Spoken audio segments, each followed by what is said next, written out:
على من لا نبي بعد أما بعد فأعوذ بالله من الشيطان الرجيم بسم الله الرحمن الرحيم يا أيها الذين آمنوا كتب عليكم الصيام كما كتب على الذين من قبلكم لعلكم تتقون صدق الله مولانا العلي العظيم اللهم صل على سيدنا وشفيعنا وهادينا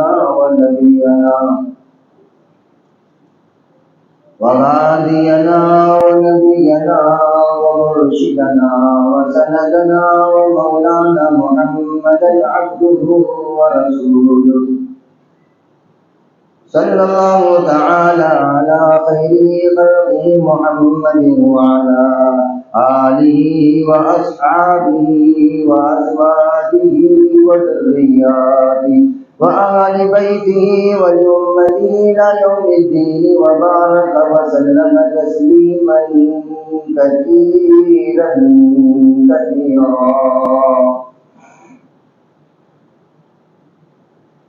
میرے عزیز دوستو بزرگوں، اللہ جل جلالہ عما نوالہ نے جو موقع ہمیں عنایت فرمایا رمضان کا، اس سے اللہ کا مقصد کیا ہے؟ اللہ کیا چاہتے ہیں؟ اللہ یہ چاہتے ہیں ہم اور آپ اس دنیا کے اندر اور آخرت میں کامیاب کیسے ہو، اس کے لیے کیا کرنا پڑے گا۔ تو بعض مواقع اللہ ایسے عنایت فرماتے ہیں جس میں تربیت کی جاتی ہے، ٹریننگ دی جاتی ہے۔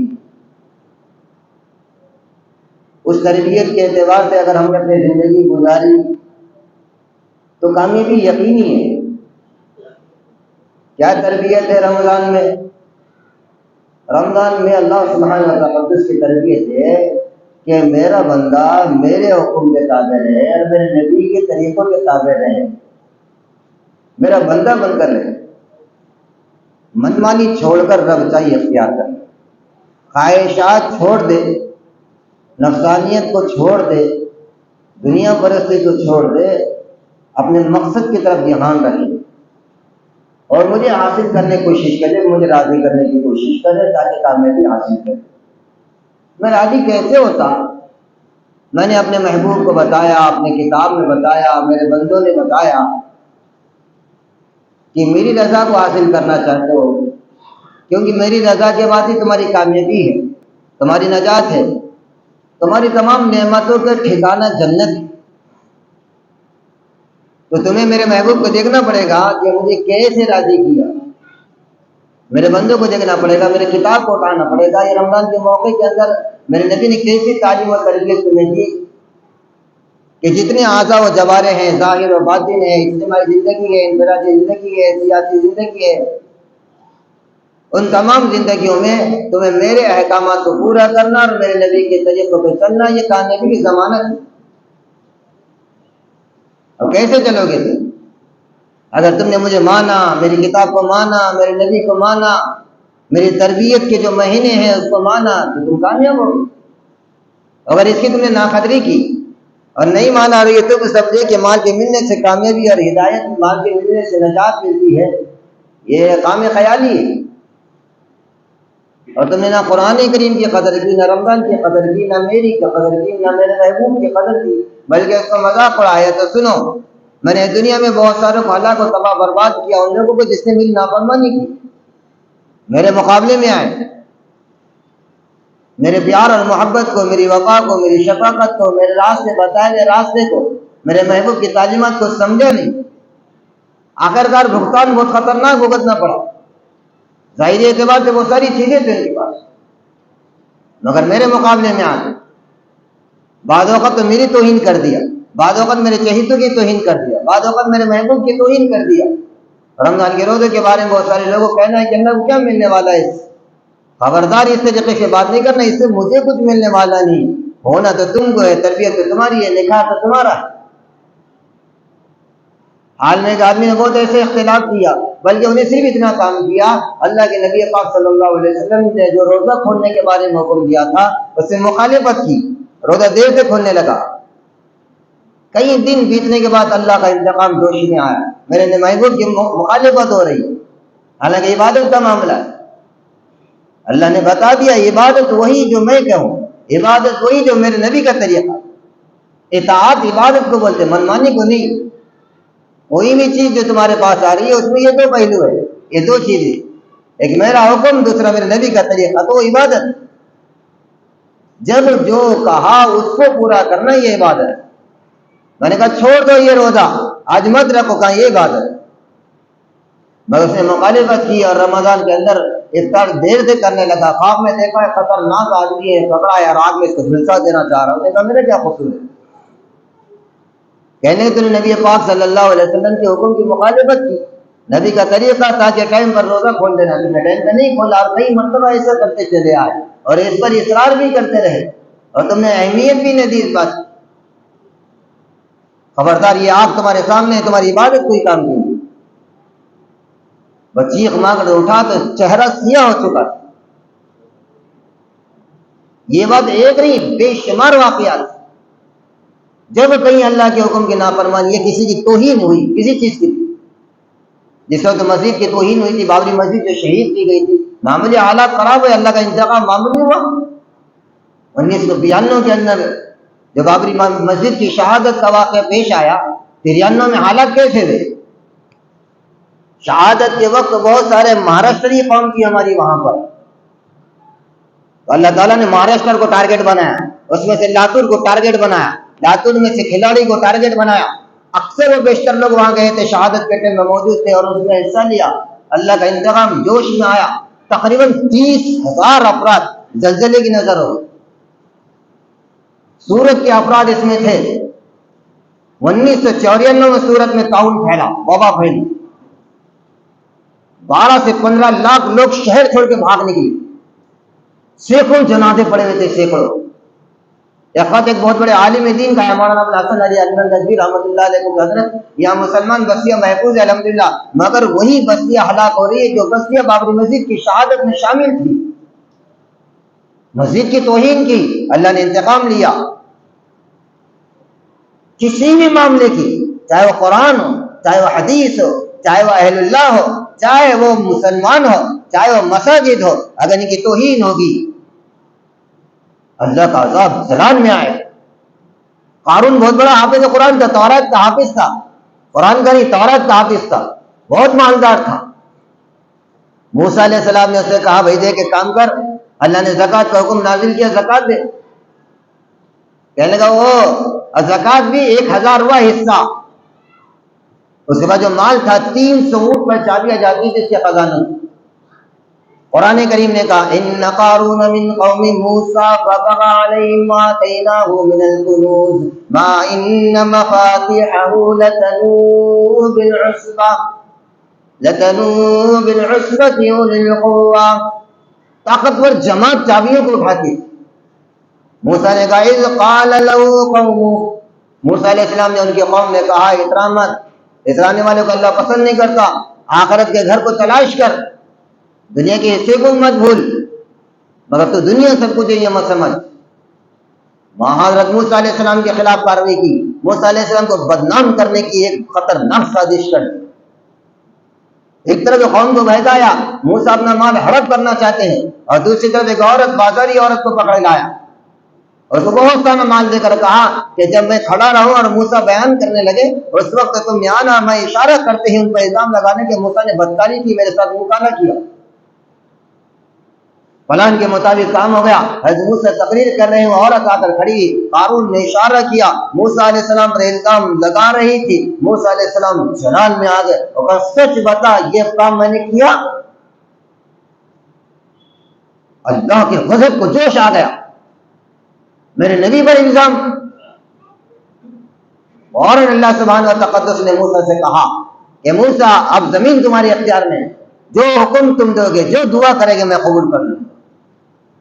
موسیٰ علیہ السلام نے کہا سچ بتا، یہ اللہ کا واسطہ۔ وہ کانپنے لگ گئی، وہی اقرار کر دیا یہ بات سچ ہے کہ اس قارون نے مجھے بہت ساری دولت کا لالچ دیا تھا الزام لگانے کے لیے، میں الزام لے کھڑے رہی، مگر ایسے پاک دامن آدمی پر میں الزام نہیں لگا سکتی، میری ہمت نہیں ہو رہی۔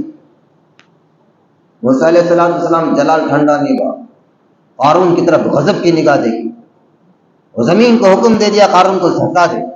وَخَسَفْنَ بِهِ وَبِدَارِهِ الْأَرْضِ، پہلے جھٹکے میں یہاں تک دھس گیا، دوسرے جھٹکے میں سینے تک جھٹکا، چیخے مار رہا کہ موسیٰ مجھے بچا دو، میں تمہارا بھائی ہوں، چچا زاد بھائی تھا، مجھے بچاؤ.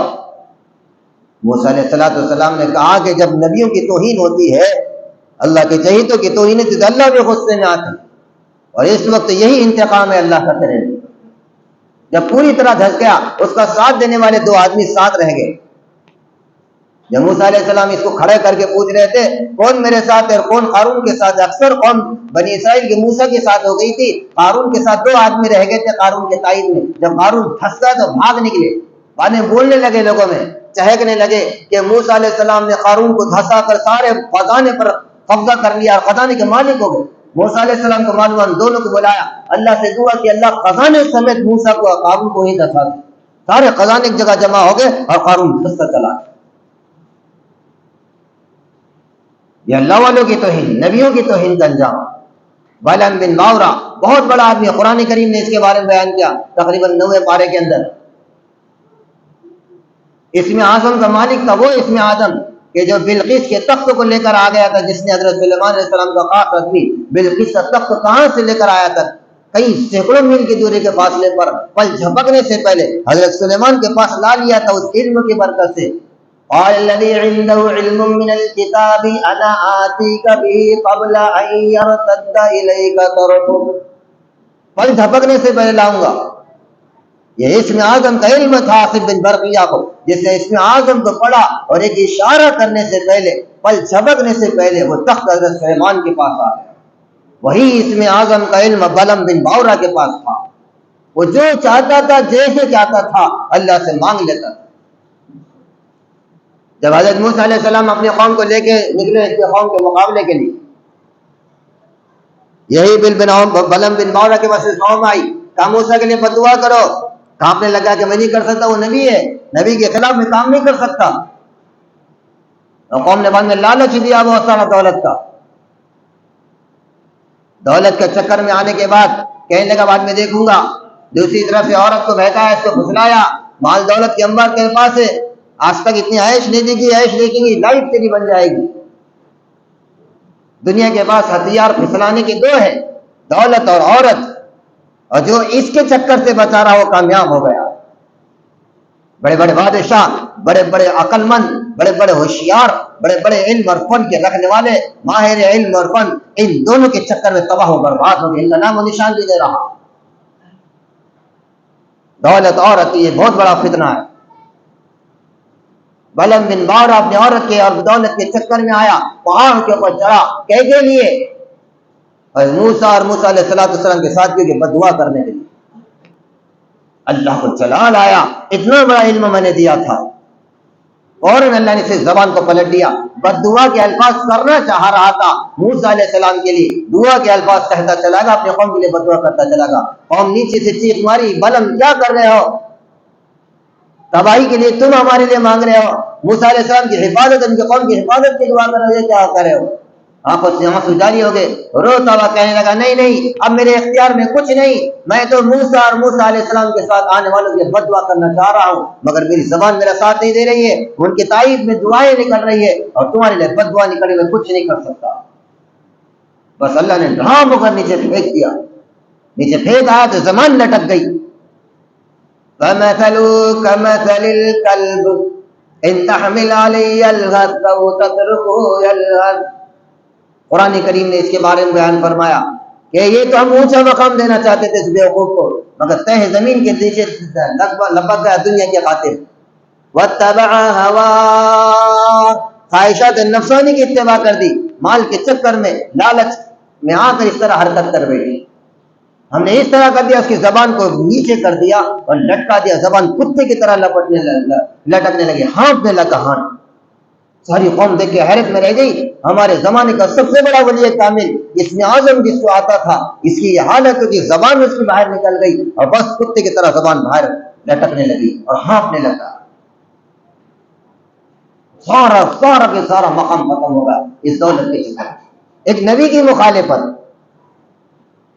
اور اس کے بعد اپنی قوم کو جمع کر کے میرے پاس ایک سازش، اب میں ایک مکر بتاتا ہوں تمہیں، میں تو ہلاک ہوا مگر تم کو ایک چیز بتاتا ہوں۔ کہا کیا؟ کہتا ہوں تمہاری تمام کی تمام بیٹیوں کو اور تمہارے گھر کی عورتوں کو زیب و زینت سے آراستہ اور پیراستہ کر دو، اور آراستہ کرنے کے بعد موسیٰ علیہ السلام کو جب لشکر داخل ہو جائے ہمارے شہر میں تو راستے کے کناروں پر ہمارے بیٹیوں کو سجا کر کھڑا کر دو۔ موسیٰ کے لشکر میں سے ایک آدمی نے بھی اگر بدماشی کی اور منہ کالا کر دیا تو سمجھو موسیٰ کا لشکر ہار جائے گا اور معاملہ ختم ہو جائے گا، پھر عذاب خداوندی ان کی طرف مبتلا ہو جائے۔ موسیٰ علیہ السلام کو معلوم ہوگا، موسیٰ علیہ السلام نے اپنے قوم سے کہا خبردار نگاہیں نیچی رکھنا، کوئی حرکت ایسی ویسی نہیں کرنا ورنہ تباہی تمہارا مقدر ہو جائے گی۔ موسیٰ کا لشکر اندر داخل ہوا، پلان کے مطابق لڑکیاں کھڑی گئی ہے، مگر موسیٰ علیہ السلام کے اندر کا ایک اسرائیلی جو 14 ہاتھ رکھنے والا تھا، اس نے مال کا لالچ اٹھائی اور اندر سے فخر کی حالت تھی، اس نے ایک لڑکی کو دیکھا فدا ہوگا، ہاتھ پکڑا موسیٰ کے پاس لے کر آیا اور اجازت طلب کرنے لگا، موسیٰ جلال میں آ گئے۔ سیدنا موسیٰ علیہ السلام نے کہا خبردار یہ حرکت نہیں کرنا، مگر موسیٰ علیہ السلام کی بات کو نہیں مانا، ایک کوٹھی پہ لے کر وہاں جا کر زنا کر لیا۔ زنا کرنا ہی تک اللہ نے عذاب بھیج دیا، 1 گھنٹے میں 70,000 اسرائیلی موت کے گھاٹ اتار دیے۔ اللہ کا انتقام بہت خطرناک ہوتا ہے کسی بھی چیز کا، چاہے قرآن کریم کی بے حرمتی کی۔ ترکیوں کا کیا حال ہوا تھا جس وقت نے قرآن کریم کی بے حرمتی کی؟ قرآن کی ایک آیت کی بے حرمتی سے اللہ کا غضب نازل ہوتا ہے۔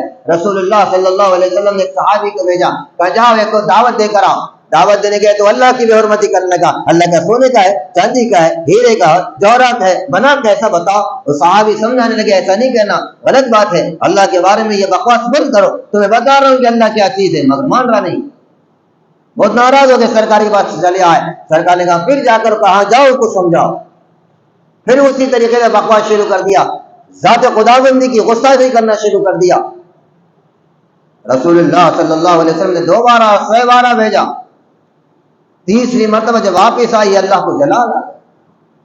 اللہ نے آسمانی دنیا پر ایک بجلی کو بھیجا، اس میں خطرناک بجلی تھی جو اس کی آنکھ پہ گر کے اسے جلا کر خاک کرتی۔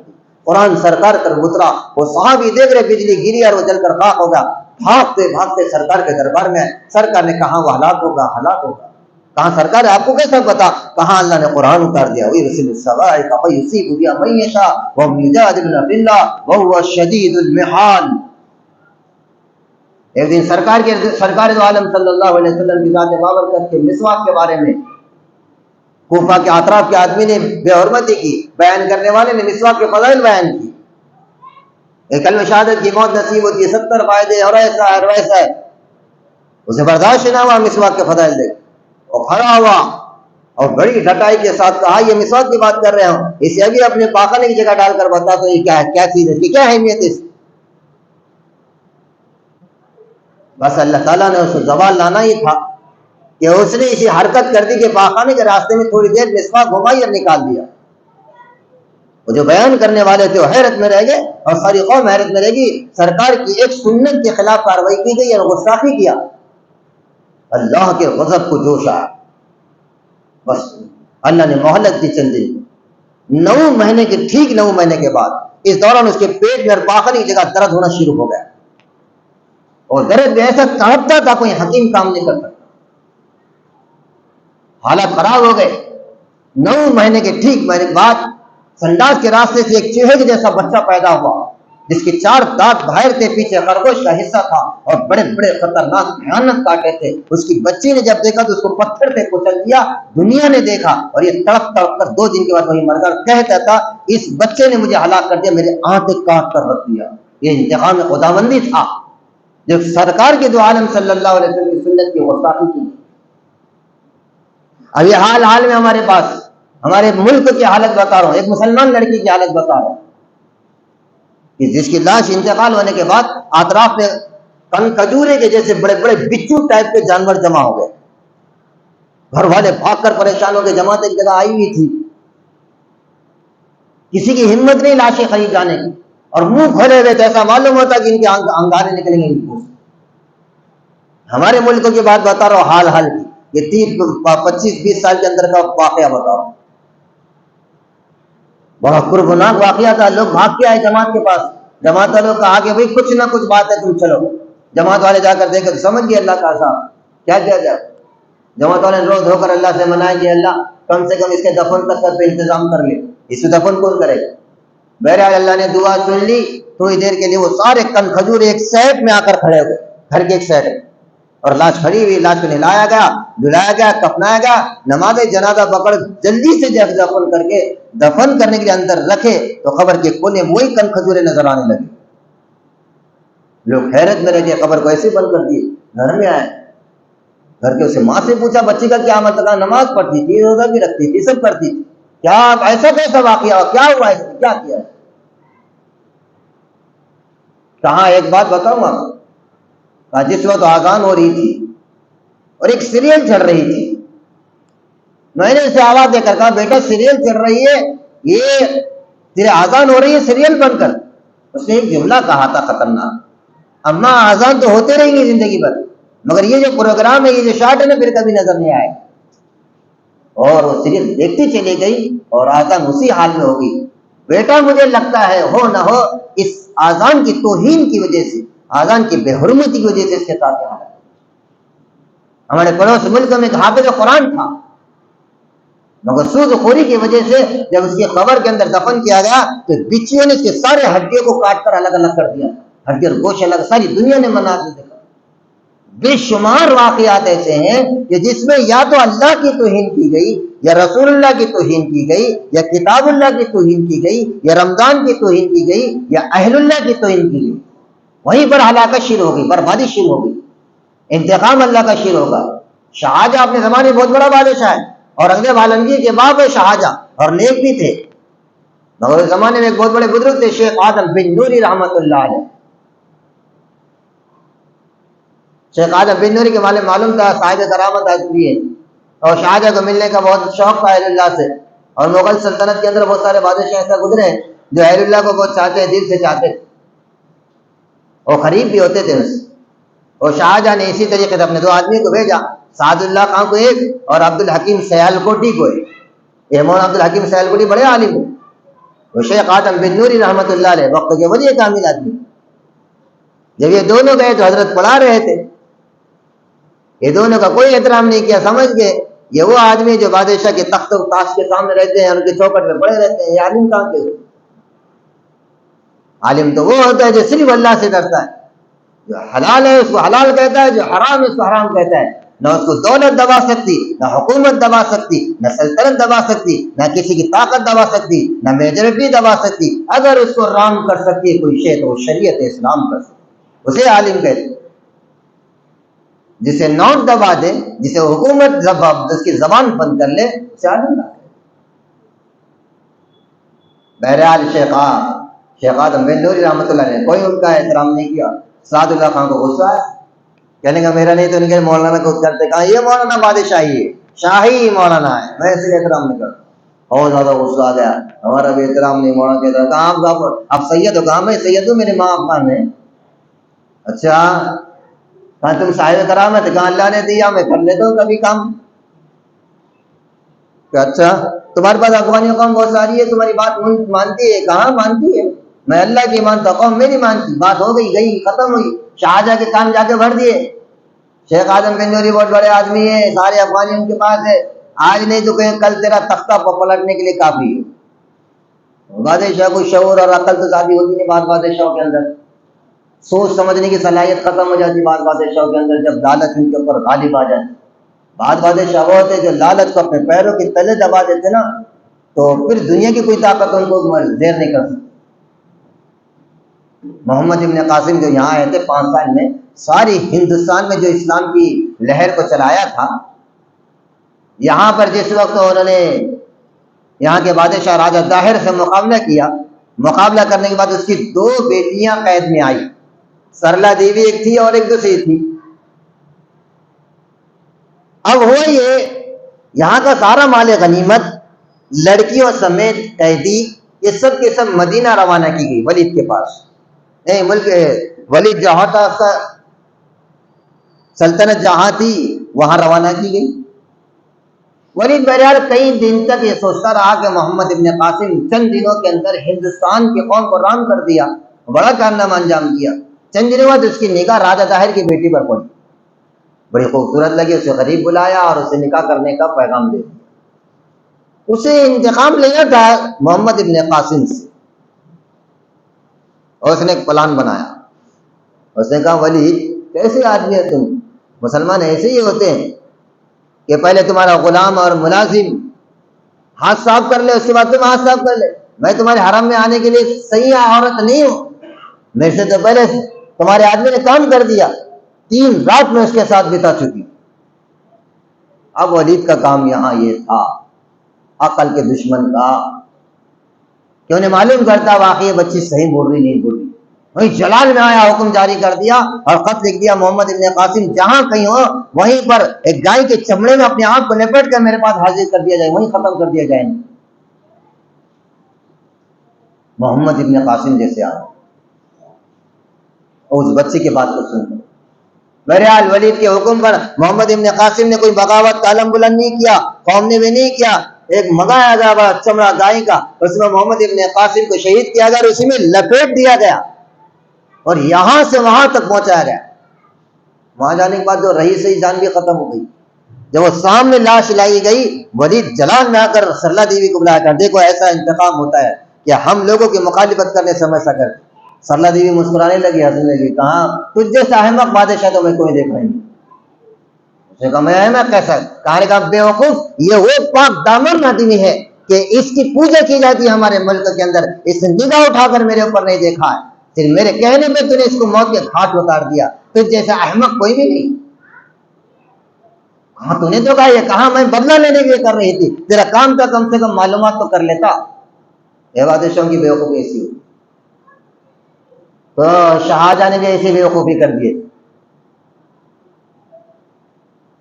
کیا کیا شاہجہاں نے؟ حکم جاری کر دیا کہ حضرت شیخ آدم بن نوری کو بلایا. کہا میں حضرت آپ کے لیے حج کا انتظام کرتا ہوں, مطلب یہاں سے آپ چلے جاؤ, وہیں رہو, وہیں کام کرو, میرے لیے کوئی خطرہ وطرہ نہیں بنے گا. شیخ آدم بن نوری سمجھ گئے کہ یہاں سے دور کرنا چاہ رہا ہے. کہنے کوئی بات نہیں, بادشاہ سلامت کا حکم سراہوں پر نکلے. نکلنے کے بعد یہاں سے ہندوستان کی سرحد پار کر کے ملک عرب میں جب داخل ہوئے, 40 دن ہو گئے تھے. 40 دن کے اندر خواب بادشاہ کو خواب دکھا, اے شاہجہاں تو نے بہت برا کیا, جس شخصیت کو تو نے یہاں سے بھیجا ان کی جو توہین کی, اس کے نتیجے میں کو جیل کے سلاخوں میں ڈالا جائے گا.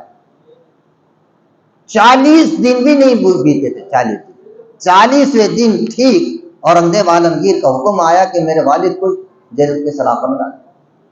یہ شیخ آدم بن نوری رحمۃ اللہ علیہ صاحب کی گئی غصاخی کا صلہ. جب اہل اللہ کے ساتھ یہ معاملہ, قرآن کریم کے ساتھ کیا معاملہ ہوگا, رمضان کے ساتھ جو اس کی بے حرمتی کی جاتی, یا اس کے اندر جو اس کے شان میں کچھ کلمات کہے جاتے, یا رسول اللہ کے شان میں کلمات کہے جاتے, کیا حالت ہوگی بتا. اس لیے یاد رکھنا, اپنی زبانوں کو لگام دینا. کسی بھی معاملے میں, کبھی بھی شریعت کے معاملے میں, اسلام کے معاملے میں, دین کے معاملے میں, اہل اللہ کے معاملے میں, سنت کے معاملے میں, قرآن کے معاملے میں, رمضان کے معاملے میں, انبیاء علیہ السلام کے معاملے میں, صحابہ کے معاملے میں, صحابہ کی شان میں ذری سی گستاخی کرنے پر اللہ کا انتقام جوش میں آ جاتا ہے. یہ رافضیوں نے بہت بڑی گستاخی کی تھی. ایک مرتبہ ایک رافضی نے ایک گھوڑے کا نام حضرت عمر رکھا تھا, ایک گھوڑے کا نام ابو بکر رکھا تھا. یہ رافضی جس کو شیعہ کہتے ہیں ہم, یہ حضرت علی سے محبت میں غلو کر کے ابو بکر اور عمر فاروق پر بہتان باندھتے اور گالیاں دیتے ہیں. مگر اللہ سبحانہ و تقدس کا انتقام ایسے جوش میں آیا.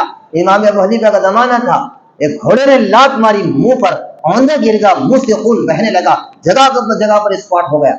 امام صاحب کو کسی نے کہا حضرت ایسا ہوگا وہ رافضی کا جس نے گھوڑے کا نام تھا. امام صاحب نے فوراً کہا ایسا لگتا ہے جس گھوڑے کا نام اس نے عمر رکھا تھا, ہو سکتا اسی گھوڑے نے اس کو لات ماری. پتا کرا, پتا یہی ہوا.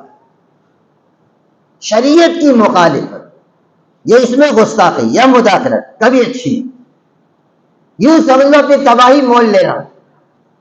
ایک بات یہ ہے کہ ہم عمل نہ کریں, یہ گناہ الگ, مگر عمل نہ کر کے اس کی توہین کرے یا اس کے شان میں گستاخی کرے کسی بھی عمل کی, یا ہماری تباہی کی دعوت.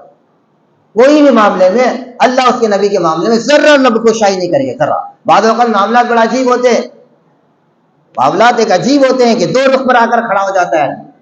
ایک بات بتا کر بات ختم کر دو. دیکھو اندازہ لگاؤ کہ ایک طرف سرکار کی زیارت کا معاملہ ہے, ایک طرف حرام چیز کا معاملہ ہے. اب یہ دونوں میں پس و پیش کا معاملہ ہے. کرنا کیا؟ شیخ عبدالحق بہت بڑے صاحب حضوری بزرگ تھے, مدینہ میں رہتے تھے, ہمیشہ سرکار کو دیکھتے تھے. صاحب حضوری اس کو بولتے ہیں کہ جو اب بیٹھ گئے سرکار نظر آتے تھے, ان کو بولتے صاحب حضوری بزرگ. اللہ کے نبی نے کہا جب مدینہ منورہ جاؤ, اور مدینہ منورہ میں بہت سارے مدینہ منورہ میں کام ہوتے ہیں, ہندوستان جاؤ, ہندوستان وہاں بہت سارے کام ہیں, آپ وہاں جاؤ. شیخ عبدالحق رحمۃ اللہ علیہ کہنے لگے سرکار سے, کہنے لگے سرکار میں آپ کے دیار کو چھوڑ کے نہیں جا سکتا. آپ نے کہا نہیں ہمارا حکم ہے آپ جاؤ. کہا پھر زیارت سے محروم ہو جاؤں گا. کہا نہیں زیارت تو وہاں بھی ہوگی مگر کام تمہیں ہندوستان میں کرنا, جاؤ. بہرحال حضرت یہاں آئے, ہندوستان میں دلی کے علاقے کے اندر رہنے لگے. حدیث کا درس دیتے تو بہت بڑا مجمع رہتا تھا, اور جہاں بھی معلوم ہوتا تھا کوئی اللہ والے ہیں ان کی ملاقات کے لیے بھاگتے تھے. ایک دن معلوم ہے ایک جگہ ایک اللہ والے ہیں, ملاقات کے لیے گئے. وہاں قریب جا کر بیٹھنا ہی تھا تو اس نے شراب کا پیالہ پیش کر دیا. حضرت نے کہا یہ اللہ والا شراب, بڑے غصے میں آ گئے.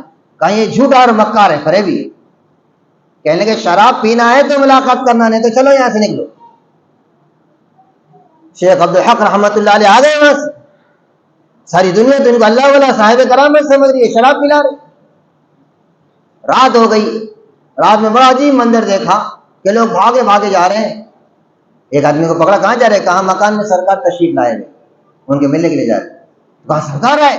تو خواب میں ہی لوگ آگے, مگر چوکٹ میں دیکھا وہی بڈھا کھڑا ہوا ہے, ہاتھ میں ڈنڈا ہے. اس نے کہا نہیں یہاں کیا کر رہا, دن میں تو شراب کا پیالہ اس کے ہاتھ میں تھا. ابھی جانے لگے, لوگ ٹھہرو, شراب پینا ہے تو اندر جانے کی پرمیشن. اب اندازہ لگاؤ, ایک طرف زیارت رسول ہے, ایک طرف آرام کام. یہ کبھی کبھی ایسا موڑ آتا ہے, بتا رہا ہوں میں آپ کیا کیا جائے. شیخ عبدالحق رحمۃ اللہ علیہ کہنے لگے یہ تو ہو ہی نہیں سکتا کہ زیارت کے لیے میں ایک حرام کام کروں. میرے نبی نے کہہ دیا شراب حرام تو حرام. انہوں نے کہا بات ایسی ہے تو ملاقات نہیں ہوئی, چلو یہاں سے نکلو. ڈنڈا لے کے پیچھے لگا. صبح اٹھے بڑا پریشان تھے. پھر اس کے چوکٹ پہ گئے, حضرت دیکھے وہی شراب کا پیالہ. کہنے لگے شراب پینا ہے تو ملاقات کراؤ. اب عام آدمی ہوتا تو بولتا اس کو کیسا معلوم رات میں میرے ساتھ یہ واقعہ پیش آیا. مگر یہ بھی بڑے بزرگ تھے, ہو سکتا ہے اس نے کوئی تصرف کیا ہو, کشف اس کو ہوتا ہو, کشف بزرگوں کو بھی ہوتا, شیطانوں کو بھی کشف ہوتا, اس میں کوئی مسئلہ نہیں ہے خاص. جیسے آج کل ایک شیطان کو ہونا شروع ہوگا اور اس نے ایک جہادی کا نعرہ لگا کر ہندوتوا کا نعرہ شروع کر دیا. یہ کوئی خاص بات نہیں, چند جملے سے کشف ہوتا ہے, چند جملے سے. اگر کسی کو کشف کرانا ہے تو وہ بتا دو, محنت کے لیے تیار ہو جاؤ, میں بتاتا ہوں کیسا کشف ہوتا ہے, کیا کیا چیزیں ہیں, کیسا ہے. بہرحال وہ بزرگ تھے, انہیں کہا کہ ابھی بھی نہیں پیوں گا. دوسرے دن یہی واقعہ پیش آیا. دوسرے دن پھر ملاقات کے لیے سرکار کے پاس جا رہے ہیں تو سامنے ڈنڈا لے کر بیٹھا, کہا اندر جانا ہے, شراب کا پیالہ پینا تو اندر جانا. کہنے کہ لا حول ولا قوت, میں شراب نہیں دوں گا, بھلے سے زیارت نہیں ہو تو چل جاتا. تیسرا دن یہی واقعہ پیش آیا. 3 دن لگاتار ہو تو ظاہر ہے کہ آدمی سوچنے پر مجبور ہو جاتا, یا تو یہ آدمی صحیح ہے جو شراب پلا رہا ہے, یا تو یہ آدمی صحیح ہے. ایک زیارت سے میں محروم ہو رہا ہوں, اتنی بڑی نعمت سے, اتنی بڑی دولت سے محروم ہو رہا ہوں, یہ ایسا کیسا ہو سکتا. مگر تیسرے دن بھی شراب نہیں پی. حضرت واپس آ گئے. تیسرے دن بھی اس کے گھر پہ گئے تو وہی شراب کا پیالہ رکھا, وہی مسکرا کر کہہ رہا ہے 3 دن ہو گئے, میں تم کو بول رہا ہوں پی لو. اور جتنے مرید نے آگے پیچھے آگے پیچھے آگے پیچھے کر. چوتھے دن پھر وہی واقعہ پیش آیا. چوتھے دن اللہ کے نبی پاک صلی اللہ علیہ وسلم کی ملاقات کے لیے گئے. انہوں کھڑے رہے, انہیں بحث مباحثہ کرنے لگے. اس سے اندر سے آواز آ رہی ہے, اللہ کے نبی کہہ رہے ہیں یہ عبدالحق آئے کیوں نہیں, کہاں ہے عبدالحق. انہیں باہر سے آواز, سرکار میں یہ آؤں, یہ آنے نہیں دے رہا. کہا کون ہے؟ کہا ایک بڑے میاں شراب پلا رہے ہیں مجھے. حضرت علی سے کہا, علی کہا دیکھو کون ہے. حضرت علی نے کہا ایک بڈھا کھڑا ہوا ہے, شراب کا پیالہ. یہ سب سن رہے ہیں خوابی کے اندر. اللہ کے نبی کہا اقصا یا قلب, بھاگ یہاں سے کتے, نکل یہاں سے. اس طرح کہا کہ بڈھا بھاگ نکلا. شاہ عبدالحق فوراً آئے اللہ کے نبی کے پاس اور اللہ کے نبی سے ملاقات کی. خواب میں بہت خوش ہوئے, کیا رسول اللہ 3 دن سے آ رہا ہوں, 3 دن سے یہ واقعہ پیش آ رہا ہے اور یہ آنے نہیں دے رہا تھا مجھے. کہاں وہ کتا تھا, اس کو ہٹا دیا گیا. تعجب ہوگا. اب صبح کو انہیں بڑے خوش ہو کر جا کر اس کو بولنے چاہ رہے تھے کہ دیکھ اللہ کے نبی کی ملاقات ہوئی. وہاں جا کر دیکھا تو سام سن دن سارے مریدین دیکھ رہے. مریدین کہا کہ تمہارا شیخ کہاں ہے؟ اندر بیٹھا ہوا ہے. اندر دروازہ کھول کے تو شیخ بھی نہیں. مریدین کو پوچھا کر کہاں گیا, شیخ گیا کہاں سے, کہاں ہے؟ یعنی پتہ نہیں کچھ گیا یہاں سے کہاں ایک کتا نکل کے بھاگا، وہ تمہارا شیخ ہی تھا۔